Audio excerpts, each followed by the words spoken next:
It can be tempting to seek comfort by turning inward, but we must reject isolationism and its companion, protectionism. Retreating behind our borders would only invite danger.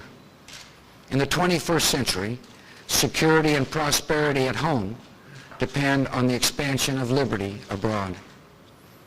If America does not lead the cause of freedom, that cause will not be led. As we address these challenges and others we cannot foresee tonight, America must maintain our moral clarity. I've often spoken to you about good and evil, and this has made some uncomfortable. But good and evil are present in this world, and between the two, there can be no compromise. Murdering the innocent to advance an ideology is wrong every time, everywhere. Freeing people from oppression and despair is eternally right. This nation must continue to speak out for justice and truth. We must always be willing to act in their defense and to advance the cause of peace. President Thomas Jefferson once wrote, "I like the dreams of the future better than the history of the past." As I leave the house he occupied 2 centuries ago, I share that optimism. America is a young country, full of vitality, constantly growing and renewing itself. And even in the toughest times, we lift our eyes to the broad horizon ahead. I have confidence in the promise of America because I know the character of our people. This is a nation that inspires immigrants to risk everything for the dream of freedom. This is a nation where citizens show calm in times of danger and compassion in the face of suffering.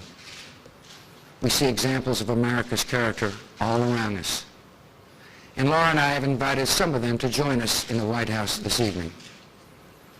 We see America's character in Dr. Tony Rekasner, a principal who opened a new charter school from the ruins of Hurricane Katrina. We see it in Julio Medina, a former inmate who leads a faith-based program to help prisoners returning to society. We see it in Staff Sergeant Aubrey McDade, who charged into an ambush in Iraq and rescued 3 of his fellow Marines. We see America's character in Bill Kristoff, a surgeon from California. His son, Nathan, a Marine, gave his life in Iraq. When I met Dr. Kristoff and his family, he delivered some surprising news. He told me he wanted to join the Navy Medical Corps in honor of his son. This good man was 60 years old, 18 years above the age limit. But his petition for a waiver was granted, and for the past year he has trained in battlefield medicine. Lieutenant Commander Kristoff could not be here tonight because he will soon deploy to Iraq, where he will help save America's wounded warriors and uphold the legacy of his fallen son. In citizens like these, we see the best of our country, resilient and hopeful, caring and strong. These virtues give me an unshakable faith in America. We have faced danger and trial, and there's more ahead. But with the courage of our people and confidence in our ideals, this great nation will never tire, never falter, and never fail. It has been the privilege of a lifetime to serve as your president. There have been good days and tough days.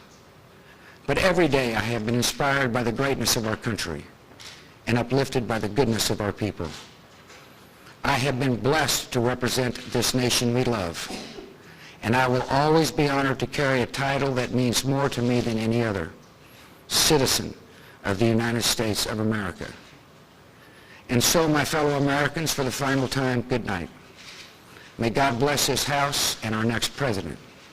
And may God bless you and our wonderful country. Thank you.